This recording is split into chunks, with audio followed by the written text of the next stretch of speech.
दृश्यांमधूनच आपल्याला दिसते पावसाचं स्वरूप आणि ही दृश्य सगळी नागपूरमधली आहेत। नागपूरला मुसळधार पावसानं चांगलं झोडपून काढले आणि या पावसामुळे बेसापिंपळा परिसरामध्ये अनेक सोसायटी अनेक घरांमध्ये पाणी शिरलेलं आहे। रचना समृद्धी सोसायटीमध्ये तर सुमारे 3 ते 4 फूट इतकं पाणी साचलेलं आहे। अक्षरशः सोसायटीचा गेट सुद्धा पाण्याखाली गेलेला आपल्याला पाहायला मिळतोय। मोठ्या प्रमाणामध्ये सततधार पाऊस नागपूरमध्ये आहे आणि त्यामुळे घराघरांमध्ये पाणी शिरलेले सखल भागामध्ये नागपूरमध्ये अशा प्रकारे पावसानं हाल केलेले आहेत। जवळपास 50 कुटुंब यामध्ये अडकून पडलेले असल्याचं कळतंय। संपूर्ण या परिसराला पाण्यानं वेढा घातलेला आहे। रचना समृद्धी सोसायटीमध्ये सुमारे 3 ते 4 फूट इतकं पाणी साचलेलं आहे। संपूर्ण हा भाग पाण्यानं वेढलेला पाहायला मिळतोय आणि ही ड्रोननी टिपलेली काही दृश्य आहेत। हा जो सगळा परिसर आहे कसा जलमय झालेला आहे ते या दृश्यांमध्ये आपल्याला पाहायला मिळते। काय नेमकी सगळी नागपूरमधली परिस्थिती आहे जाणून घेऊया। आमचे प्रतिनिधी सध्या अमर काणे आपल्या बरोबर जोडले गेलेत। अमर, तुझ्या मागे सुद्धा आपल्याला पाहायला मिळते मोठं पाणी साचलेलं आहे। खरं तर पावसाळा नेहमीच येतो, मात्र ही परिस्थिती नागपूरमध्ये नेहमीच येते का? काय नेमकी याच्या मागची कारण आहेत?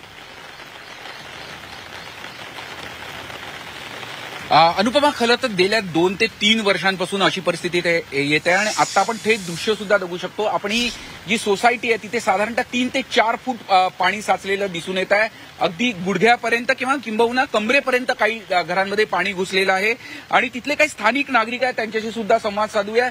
प्रचंड असा त्रास सर्वसामान्य तुम्हाला होतोय। गेल्या 2-3 वर्षापासून ही परिस्थिती बिकट होत चालली। आता काही मदत आली? किती लोक अडकले? आमच्याकडे जवळपास 50 घरं आहेत। ते आम्ही 3-4 वर्षापासून सफर करतो आहे। दरवर्षी पाणी जमा होतं, 3-4 फूट पाणी जमतं। आम्ही प्रशासनाला दरवेळेस कंप्लेंट करतो, पण त्याच्यामध्ये अजून पूर्ण समाधान आम्हाला मिळालं नाही। आता काय परिस्थिती आहे? काही लोक अडकले? किती फूट पाणी आहे? आमच्या घरामध्ये जवळपास 2 फूट पाणी आहे, रस्त्यावरती 4 फूट पाणी आहे आणि जवळपास 100-150 लोक अडकलेले आहेत।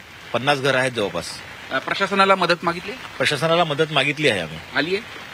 माहित नाही, अजूनपर्यंत पाणी जमाच आहे आमच्याकडे।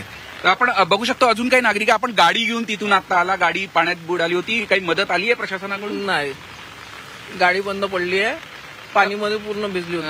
अनुपमा, खरं तर नागपूर शहराच्या वेशीवरचा संपूर्ण परिसर आहे। इथे डेव्हलपमेंट करताना सुनियोजित पद्धतीने करण्यात आलेलं नाही। सगळ्यात महत्वाचं म्हणजे नागपूर शहरात सुद्धा अनेक ठिकाणी पाणी साचल्याच्या तक्रारी आहे। आजूबाजूच्या परिसरात अनेक ठिकाणी पाणी साचलेलं आहे। अक्षरशः काही ठिकाणी रस्त्यांवर नदीचं स्वरूप आलेलं आहे।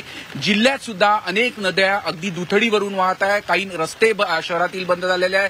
तिकडे सावनेरकडे किंवा इकडे भिवापूरकडे सुद्धा अनेक रस्ते बंद झाले आहे आणि एकूणच संपूर्ण नागपूर जिल्ह्यामध्ये गेल्या 3 दिवसांपासून सातत्याने हा पाऊस सुरू आहे। त्यामुळे ही पूर परिस्थिती सदृश्य परिस्थिती निर्माण होताना दिसत आहे आणि आज सुद्धा येलो अलर्ट जारी करण्यात आलेला आहे। शाळा महाविद्यालयांना सुट्टी जाहीर केल्याने सुदैवाने लहान मुलांना सकाळपासूनच घरी राहिलेले आहे, पण काही ठिकाणी शाळेत मुलं पोहोचल्याची पण माहिती मिळते। पण एकूणच नागपूर शहरात अजूनही पाऊस सुरू आहे। नागपूर जिल्ह्यात सुद्धा पाऊस सुरू आहे। नदी नाले दुथडीवरून वाहत आहे। अनेक सोसायट्यांमध्ये पाणी घुसलेलं आहे आणि त्याच्या तक्रारी वाढतच चाललेल्या आहे। खरं तर शहराचा विकास होत असताना नियोजन करणं सुद्धा तितकंच गरजेचं आहे। गेल्या 2-4 वर्षापासून जर सातत्यानं अशी परिस्थिती निर्माण होत असेल तर नागपूर प्रशासनानं खरं तर याकडे लक्ष घालणं, पावसाळा येण्यापूर्वीच या ठिकाणी काहीतरी नियोजन करणं हे गरजेचं आहे। आता 150 लोक या ठिकाणी अडकली आहेत, जवळपास 50 कुटुंब असल्याचं हे प्रत्यक्षदर्शी सांगतात।